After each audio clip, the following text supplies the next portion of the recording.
As we walked, the sun slowly rose into the sky, casting a warm glow on everything around us. The world felt like it belonged solely to us. The sun here had similarities to the one we knew so well back home, moving at the same speed and shining bright with a yellow glow, but it was different too, with a whiter glow that filled my body with a new kind of warmth. As I basked in the sun's embrace, a sudden chill crept up my spine. Deep down, I knew that this was not our home. The similarities only served to remind me of what we had left behind. I longed to feel the familiar warmth of our own sun again, but the thought was quickly dispelled. It was a harsh reality that we had to face. Isabel's voice broke my train of thought. "What was that?" she asked, noticing my sudden change in demeanor. "Me thinking about home," I replied, trying to hide the sadness in my voice. Isabel nodded in understanding. There was no need for false assurances. We both knew the truth. This was our new reality, and we had to accept it. But still, I couldn't help but remind myself that home wasn't just a place. It was a feeling, a collection of memories, and a sense of belonging. It was the warmth of a hug, the touch of a loved one, the smile of a friend. Home was wherever my heart led me, and I would find a new one in this unfamiliar world, even if it would never truly be the same. The concept of home is often associated with feelings of peace and calm, but for me, the longing for my sisters and my mother has taken over, making it difficult to feel at ease. Citrus used to be my home, but now none of the people I knew are here. Instead, I find myself following a stranger across a vast and unfamiliar landscape. I have no idea where he's taking us, but his hand gestures suggest it's to his own home. As we walk with him, my mind races with questions. Will his home be welcoming and warm? Will there be food and something to drink? And most importantly, will the stranger be kind?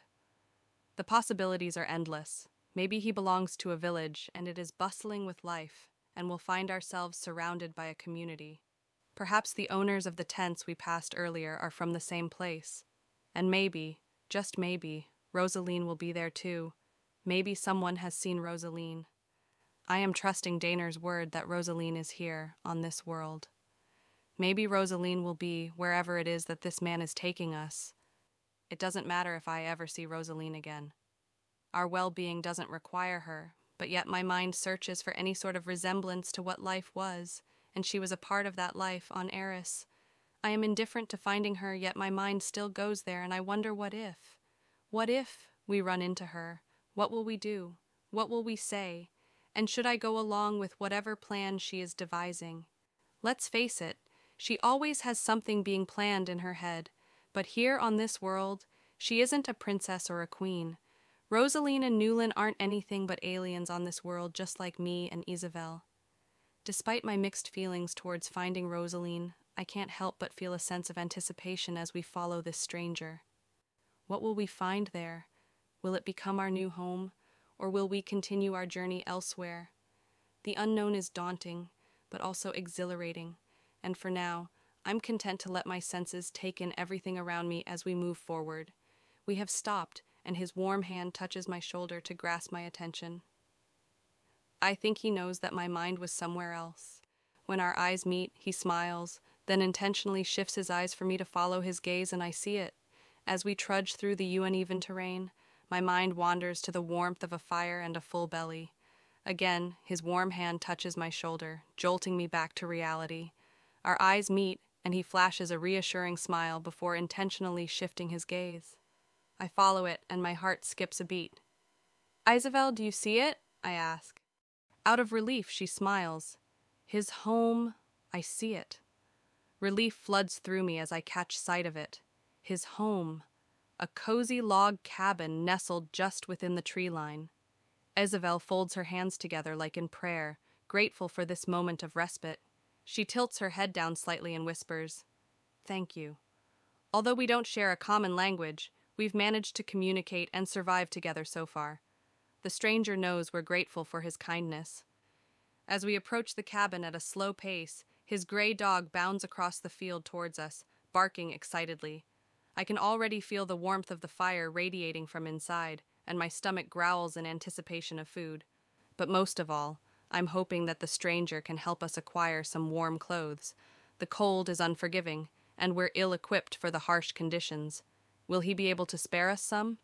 The tightness as Isabel's shoulders seemed to have relaxed, with a sense of calm washing over her for the first time in ages, since she first woke up this morning in that cold tent. For the first time in a long time, we are not on the run or pressed to overcome some huge obstacle. Sure, this situation is an obstacle, but it just feels different. Like the weight of the world isn't riding on a decision we are pressured to make. I am still upset about being left here, but it's not like I can get back using my own 2 feet and this world. We don't have a complete picture of what sort of technologies they have, other than knowing they have a source of power to light that tent area. There is so much to figure out, and thankfully this person seems understanding that Isabel and I are in need. His home is just one small cabin constructed of logs.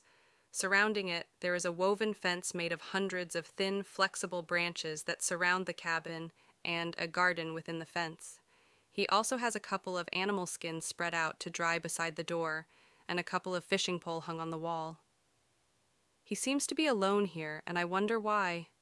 Maybe this is a camp for him, or a home away from home. I have no idea, and I have no way of asking him. The lack of answers made me uneasy. We were in dire need of assistance, and thankfully, he seemed to understand that. But who was he, really? And what was his motivation for helping us? I couldn't help but feel a sense of anticipation and apprehension.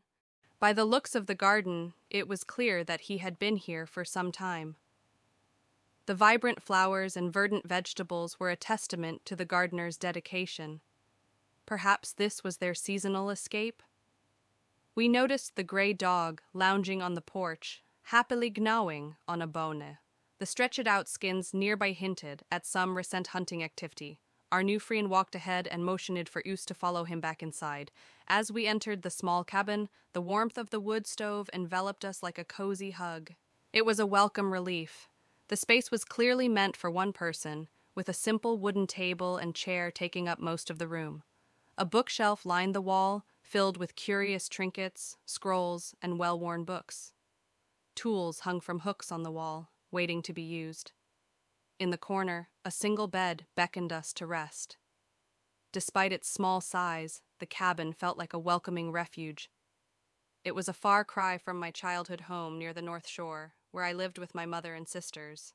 Yet, something about this rustic abode reminded me of my tree home. Perhaps it was the use of natural materials or the simple, unadorned furnishings. As we settled in, savoring the warmth and the quiet, we couldn't help but wonder, who was this mysterious man, and what brought him to this idyllic spot? The man watches with keen interest as we explore the small space. My eyes dart around, taking in every detail of the room. I mentally note the location of the dishes, tools, readings, and hunting equipment.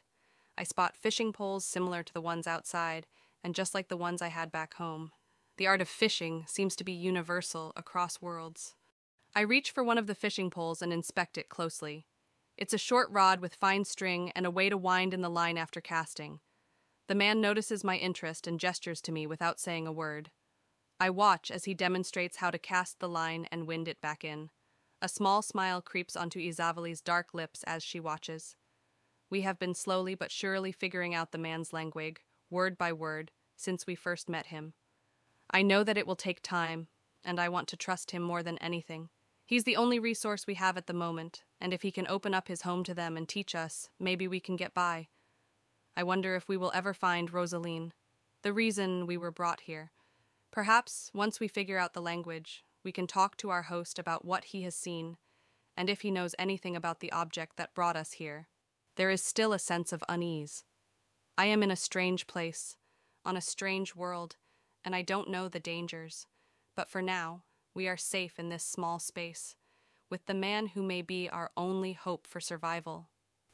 I feel like the day is still young. He points to Isabelle, and then me, and then the bed. It's not the time to sleep, and I shake my head and blurt out, no. It's not clear to me if he means rest or something else. He shakes his head, repeats my no back to me, and follows it with his own word for no. He looks up at the ceiling like he is trying to figure out how to convey things, then points to us, then points to his face, and yawns, then points to the bed, and then clasps his hands together and rests his cheek to the back of one of his hands. Isabel murmurs to me, "I think he is offering us the bed to rest. There is no harm in lying down to see if that is what he meant, and if he meant something else, then we can figure that out." Isabel and I go lie on the bed, which doesn't look like much, but it is surprisingly comfortable. We both watch him closely, trying to pay close attention to all of his nonverbal cues. He approaches. Isabel and I immediately sit up, and he points to the end of the bed, then cautiously steps toward and slowly picks up a warm-looking blanket. He points to it and then to us, and I reach out and take it from his strong hands. I nod and say, "Thank you." He spoke softly in his own language, and I listened intently, trying to decipher his meaning. Suddenly, he stepped back and pointed to his sturdy chest, then gestured towards the door with a sweep of his hand. He touched his lips, as if to remind us to be quiet, and then he quickly gathered a few things from the shelves, including his fishing pole. Without another word, he stepped out of the home, leaving us alone in the quiet. I turned to Isabel, who was already lying back on the bed, a small smile playing on her lips. "Do you think he's gone to get us some food?" I asked.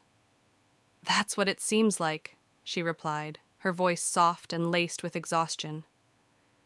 "I may even come to like this place," she added, and I couldn't help but feel a spark of hope in my chest. For a moment, I let myself bask in the warmth of the blankets and the softness of the bed. This was the first time we had experienced any kind of compassion or goodwill in what felt like ages. But as I closed my eyes, a sense of weariness washed over me. We had been through so much, and it was hard to know what to make of this show of kindness. But as I huddled closer to Isabel, the warmth of her body offering me comfort and solace, I let myself slip away into a deep and restful sleep, hoping that our future held more moments of kindness like this one.